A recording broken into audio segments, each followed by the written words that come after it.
किशनगंज नामक गांव में जानकी अपने बेटे गोपाल और बहू राधा के साथ रहती थी। कुछ साल पहले उसके पति का देहांत हो गया। अब उसका इस दुनिया में बेटे और बहू के सिवाय कोई नहीं था। बेटा गोपाल शहर में नौकरी करता था। गोपाल शहर से घर खर्च के लिए हर महीने पैसे भेज दिया करता था, जिससे उन लोगों की जिंदगी कट रही थी। राधा गर्भवती थी। जानकी अपनी बहू राधा का बहुत ख्याल रखती थी और उसे समय समय पर डॉक्टर को भी दिखाती थी। जुलाई का महीना चल रहा था और बारिश भी शुरू हो चुकी थी। राधा अपनी सास जानकी से कहती है, माँ जी, मैं सोच रही हूँ क्यों ना मैं अपने मायके चली जाऊँ। अब डिलीवरी में केवल 1 ही महीना रह गया है और मैं चाहती हूँ कि मैं डिलीवरी अपने मायके में ही करवाऊँ। राधा, क्या मैं तुम्हारा ध्यान नहीं रखती हूँ? तुम्हें अपने मायके जाने की क्या जरूरत है? अभी बारिश का मौसम चल रहा है और डॉक्टर को भी हम दिखा रहे हैं, इसीलिए मेरी मानो, तुम यहीं पर डिलीवरी करवा लो। भगवान ने सब ठीक किया तो बच्चे के साथ भले मायके चली जाना। लेकिन राधा के मन में अपने घर जाने की जिद सवार हो गई। कुछ दिन चुप रहने के बाद वो दोबारा से जानकी को कहने लगी कि उसका मन मायके जाने का है। उसके बार बार कहने पर जानकी तैयार हो जाती है और उसे कहती है, अगर तुम्हारा इतना ही मन है अपने मायके में जाने का तो मैं भी तुम्हारे साथ चलूंगी, वरना यहाँ तो मुझे हर समय तुम्हारी ही फिक्र खाए रहेगी। वहाँ भी मैं तुम्हारा पूरा ख्याल रखूंगी। ऐसे मौसम में मैं तुम्हें सफर पर अकेले नहीं भेज सकती। जानकी अपनी बहू राधा से बहुत प्यार करती थी और अपने होने वाले पोता या पोती को लेकर बहुत भावुक थी। दोनों सास बहू तैयारी करके राधा के मायके जाने के लिए ट्रेन पकड़ लेती हैं। राधा की माँ का घर जानकी के घर से काफी दूर था। उन्हें वहाँ पहुँचने में 12 से 15 घंटे ट्रेन का सफर करना पड़ता था। रात में अचानक ट्रेन में शोर शुरू हो जाता है और ट्रेन रुक जाती है।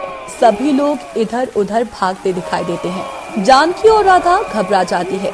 जानकी एक व्यक्ति से पूछती है, अरे भाई, क्या हुआ? ट्रेन क्यों रुक गई? वो व्यक्ति उसे बताता है कि लगातार बहुत तेज बारिश होने के कारण आगे बांध टूट गया है, जिससे पानी का बहाव तेजी से इसी तरफ आ रहा है, इसीलिए ट्रेन को रोक दिया गया है। पानी का बहाव बहुत तेज था और बारिश भी लगातार हो रही थी। लोग काफी घबराए हुए इधर उधर घूम रहे थे। राधा ये सब नजारा देखकर बहुत घबरा जाती है और रोने लगती है। माँ जी, ये सब क्या हो गया है? ये बारिश तो रुक ही नहीं रही, पानी तो ट्रेन के अंदर आ जाएगा। मेरा मन बहुत घबरा रहा है। राधा का पूरा समय चल रहा था और ऐसी घबराहट का दृश्य देखकर उसकी तबीयत खराब हो गई थी। जानकी भी घबराई हुई थी, लेकिन वो ऐसी हालत में राधा को दिलासा देते हुए कहती है कि वो चिंता ना करे, भगवान सब कुछ ठीक कर देंगे। अभी थोड़ी देर में पानी रुकेगा तो ट्रेन चल पड़ेगी। ट्रेन में सभी लोग घबराए हुए इधर उधर भागे जा रहे थे। किसी को किसी का होश नहीं था। चारों तरफ अफरा तफरी मची हुई थी। हर तरफ से ऐसी ही आवाजें आ रही थी। हे भगवान, ये बाढ़ का पानी तो ट्रेन के अंदर आ गया। हमारे बच्चे और परिवार पर गहरा संकट आ गया है। हे भगवान, हमारी रक्षा करो। पानी का बहाव काफी तेज होने के कारण पानी ट्रेन के अंदर घुसने लगता है। अंदर बैठे लोगों के घुटनों घुटनों तक पानी भर जाता है। कुछ लोग तो अपने बच्चों को कंधों पर बिठाकर ट्रेन से उतरकर सुरक्षित स्थान पर जाने लगते हैं। लेकिन जानकी राधा को ऐसी हालत में लेकर कहाँ जाती और ऐसे टाइम में कोई किसी की मदद करने को तैयार भी नहीं था। तभी राधा को पीड़ा शुरू हो जाती है और वो जोर जोर से रोने लगती है। जानकी उसे देखकर घबरा जाती है और सोचने लगती है कि यदि इसे यही पीड़ा शुरू हो गई तो डिलीवरी कैसे करवाएगी। जानकी भगवान का नाम ले रही थी कि तभी उस कंपार्टमेंट में एक बूढ़ी औरत उसके पास आई और बोली, अरे क्या ये औरत पेट से है और क्या इसे प्रसव पीड़ा हो रही है? हाँ, ये माँ बनने वाली है और इस हालत को देखकर ये थोड़ा घबरा गई है, जिससे इसे पीड़ा शुरू हो गई है। मैं इसे लेकर कहाँ जाऊँ? मुझे कुछ समझ नहीं आ रहा। वो औरत पास ही के गांव में दाई थी और उनसे कहती है, चिंता ना करो, मैं पास के गांव में दाई का काम करती हूँ और मैंने अनगिनत डिलीवरी करवाई है। तभी मैं इसकी दर्द भरी आवाज से पहचान गई कि इसे मेरी मदद की जरूरत है। जानकी ने चैन की सांस ली और दाई से बोली, अरे भगवान का बहुत बहुत शुक्रिया जो उन्होंने आपको यहाँ पर भेज दिया। अब आप ही मेरी बहू की मदद कर सकती हैं। अभी पानी घुटने घुटने तक पहुंचा ही था कि राधा को बहुत तेज दर्द शुरू हो गया। दाई को समझ आ गया कि समय आ गया है। उसने राधा की डिलीवरी ठीक से करवा दी। राधा ने एक बेटे को जन्म दिया। बहन मुबारक हो, बेटा ठीक ठाक हो गया। लेकिन अब यहाँ रुकना खतरे से खाली नहीं। पानी ना जाने कब तक रुकेगा। तुम लोग जल्दी से अपने बच्चे को लेकर किसी सुरक्षित स्थान पर पहुँचने की व्यवस्था करो। बाहर राहत शिविर केंद्र वाले आए हैं, तुम उनसे मदद मांगो। ये कहकर दाई वहाँ से चली जाती है। जानकी जल्दी से राधा को उठने को कहती है और बच्चे को अपनी गोद में ले लेती है। राधा बड़ी मुश्किल से धीरे धीरे चलकर गाड़ी से उतरती है और पानी उनकी गर्दन तक आ गया था। जानकी बच्चे को बचाने के लिए उसे एक टोकरी में रखकर टोकरी सर पर रख लेती है, जिससे पानी बच्चे तक न पहुँचे। सामने राहत शिविर केंद्र की एक बड़ी गाड़ी खड़ी थी। गाड़ी बिल्कुल भर चुकी थी। जानकी गाड़ी के पास जाकर उनसे मिन्नत करती है कि वो राधा और बच्चे को ले जाएं। देखिए, आप लोग पहले इस बच्चे और मेरी बहू राधा को जगा दें। मेरी बहू ने अभी अभी इस बच्चे को जन्म दिया है। यहाँ रहना खतरे से खाली नहीं। मुझ पर कृपा करें और इन दोनों को ले जाएं। मैं बाद में आ जाऊंगी। किसी तरह मिन्नतें कर जानकी राधा और बच्चे को सुरक्षित गाड़ी में बैठा देती है।